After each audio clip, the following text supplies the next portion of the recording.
ano passado a gente estava aqui, você com Firebrand, um filme internacional, né? Seu, mas internacional. Aí a gente brincou que o gostoso é a próxima vez quando fosse brasileiro.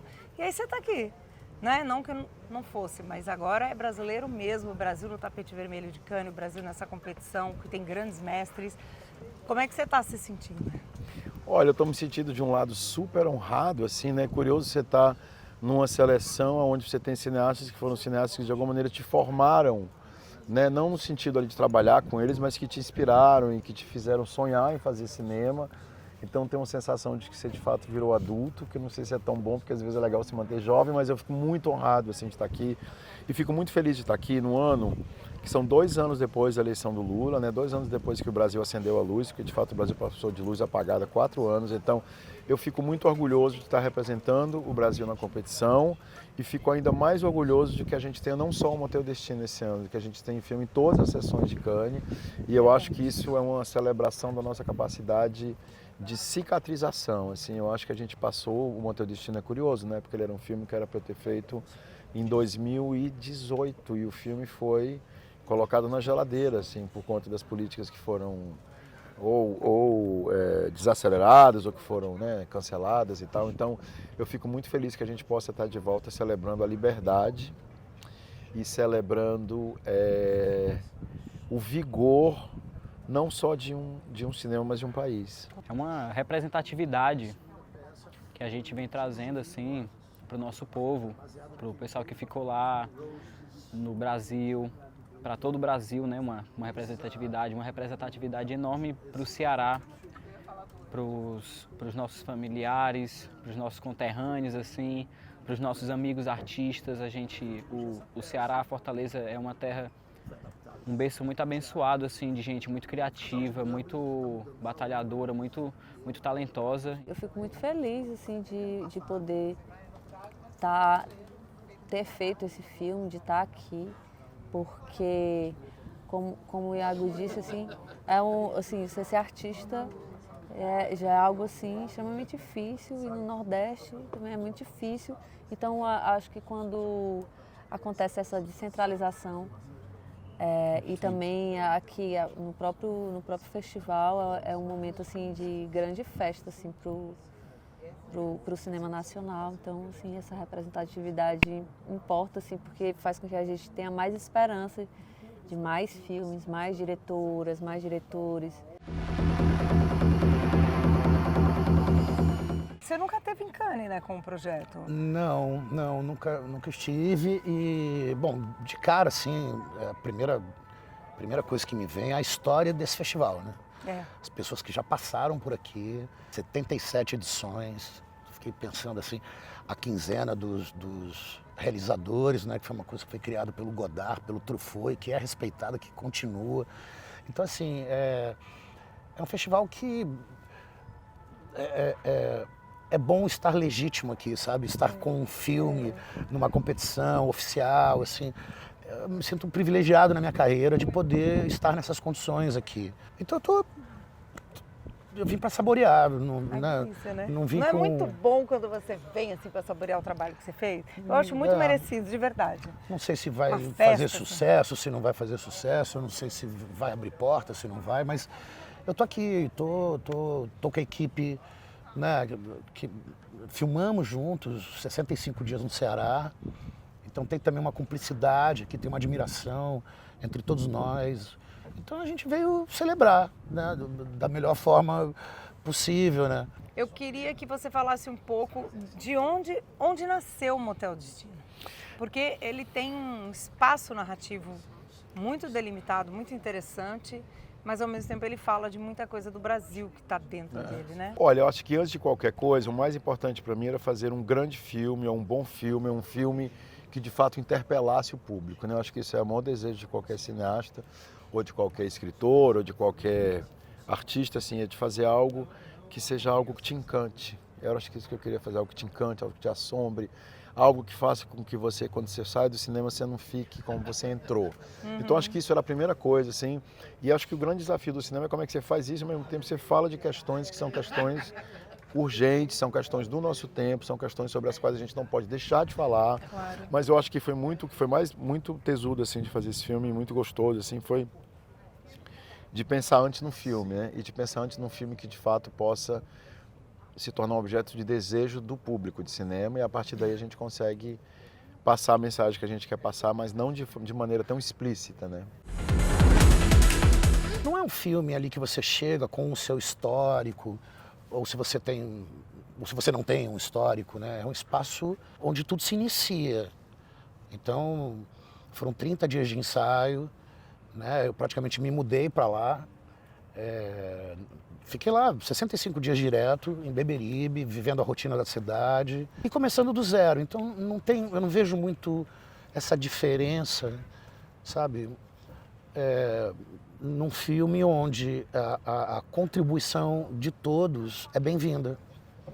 Não é uma coisa assim, cada um apresente o que tem para apresentar, sabe? É tipo assim, é a escuta, a minha escuta com o Iago, a minha escuta com a Nathalie, a minha escuta com o Karim, e essa troca, e isso faz nascer um filme. Para mim foi um pouco desafiador, né?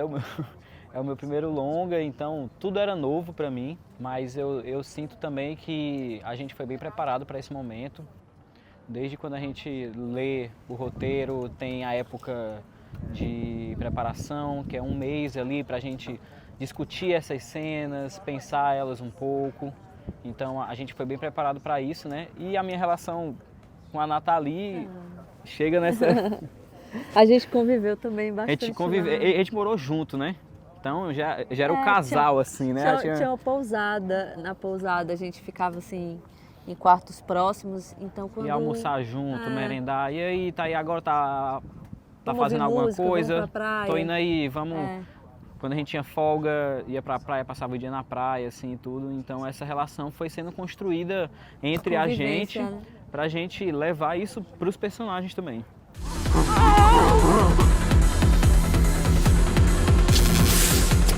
Eu queria que você falasse isso, porque ele é um filme sobre sexo, desejo, violência, né? E as dinâmicas de poder do Brasil estão ali, né? Então, eu queria muito fazer um filme que te mantivesse grudado na tela o tempo todo, até um filme de suspense, como você falou, acho que a tensão é um elemento nessa receita que é fundamental, assim, né? Eu acho que eu queria muito que ele também fosse um filme visceral e não um filme que passasse pela cabeça, mas que passasse pelas tripas, pelo coração. Eu acho que isso era muito importante. E, em última instância, eu acho que o que a gente quer falar em termos de temas no cinema e está muito na alma dos personagens, né? Assim, não está só na história, assim. Então, eu acho que esses três personagens são personagens muito emblemáticos para mim. Primeiro, acho que é um filme que fala de hipocrisia, né, da sociedade brasileira, uma sociedade absolutamente que precisa se confrontar mais nesse período do que se esconder por debaixo do tapete. Então, acho que isso é muito importante. E eu acho que o filme fala, através do personagem do Heraldo, do desamparo da juventude brasileira, né, da juventude preta brasileira, eu acho que principalmente, assim, isso era uma coisa para mim que eu sentia muita falta no cinema, da gente ver esses personagens não como um coletivo, mas como indivíduos. Eu acho que ele fala também da questão do feminino, da questão da opressão contra o feminino, né? A Diana é uma personagem que vive numa relação altamente tóxica com o marido e que é um personagem que está dentro das estatísticas, né? Ela é provavelmente poderia ser uma vítima das estatísticas de feminicídio no Brasil. E eu acho que a gente tem um personagem do Elias, que é o personagem mais velho, que o Fábio Assunção fez o papel, interpretou, que acho que para mim foi uma oportunidade de eu fazer uma espécie de anatomia do machão, uma oportunidade nova que talvez eu inaugure essa pesquisa ali no Vida Invisível, com o personagem do Antenor, que é o marido da Eurídice, depois a gente tem o personagem do Henrique VIII, que é o marido da Catherine Parr no Firebrand, e aqui a gente tem o personagem do Elise, é um pouco como se eu estivesse procurando, acho que eu tenho uma familiaridade muito grande com personagens femininos, e eu acho que eu estou num momento da minha vida também que eu acho que é importante que a gente entenda o que é o masculino, por que o masculino pode ser tão corrosivo, né? Por que o masculino pode ser tão aprisionador? Então acho que esse terceiro personagem é um personagem que está um pouco inspirado em pessoas e homens no Brasil e fora do Brasil que exercem uma opressão que é inaceitável assim hoje em dia, né? Como é que foi trabalhar com esse trio, assim, em trio? Porque a tensão entre vocês é uma coisa muito bacana que resume muito o Brasil, né? A violência contra a mulher, o ciúme, aquela juventude abandonada, né? Uma juventude, né? Sim. Desprivilegiada, descuidada, a mulher também sem outras opções, porque é um trio que resume o Brasil ali, né? Você tem uma estrutura de poder ali, né? Que é da minha personagem, que é um recorte que existe na sociedade brasileira, né?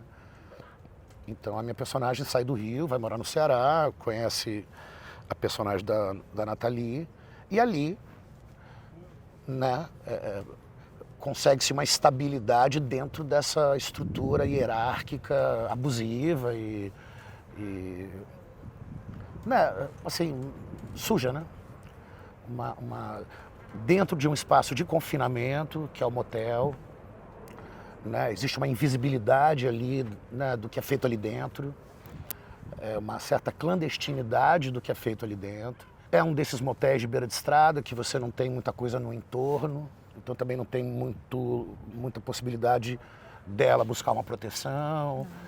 Então tem um ecossistema ali, tem um sistema que gira ali e que eu acho que só é desfeito na relação de paixão do Heraldo com ela, porque aí a questão da paixão, ela permite uma revolução. E aí eu queria que você falasse do seu fascínio sobre os motéis. Porque assim, motel é uma instituição brasileira, né? A gente precisa sempre explicar para os gringos. A gente, como jornalista aqui, estava pensando, será que os gringos vão entender, não vão entender, o público internacional, o que é motel? Mas a gente já entendeu, eu já assisti ao filme, que você situa de um jeito muito bom, que faz parte da narrativa entender o que é um motel, né? E qual que é o fascínio do motel?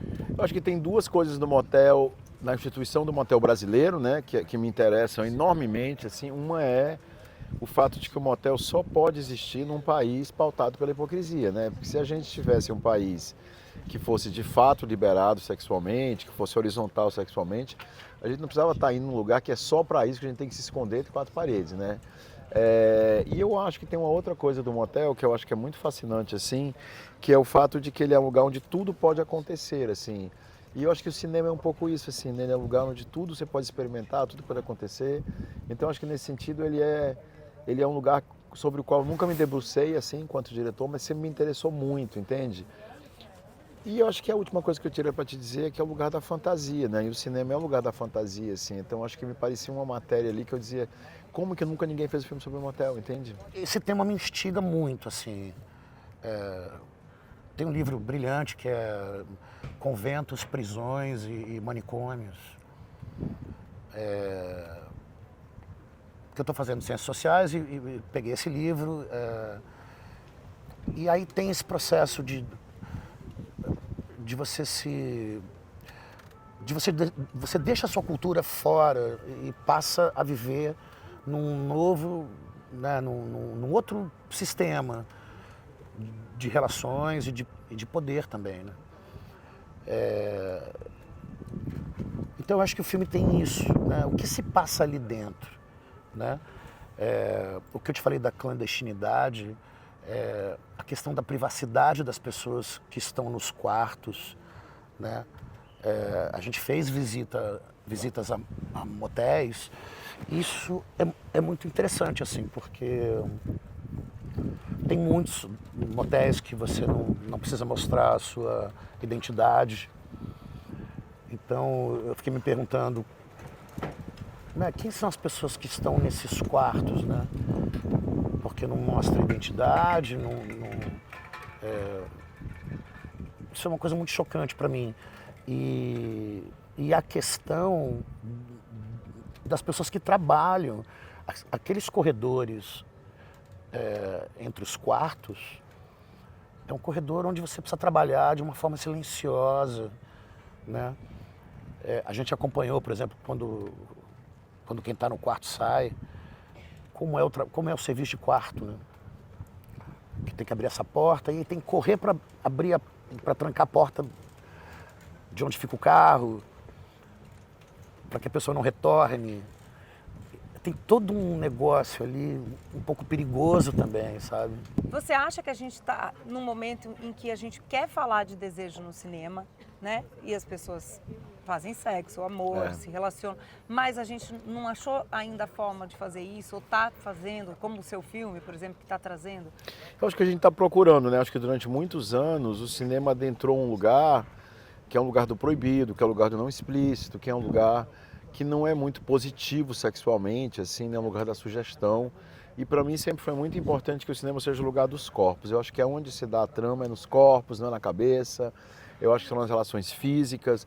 Então acho que nesse sentido ele vem também como uma vontade de trazer de novo à tona, né, no sentido concreto que o filme tem muitas relações sexuais sendo filmadas, mas trazer muito de volta à tona a potência que existe quando a gente filma duas pessoas se amando.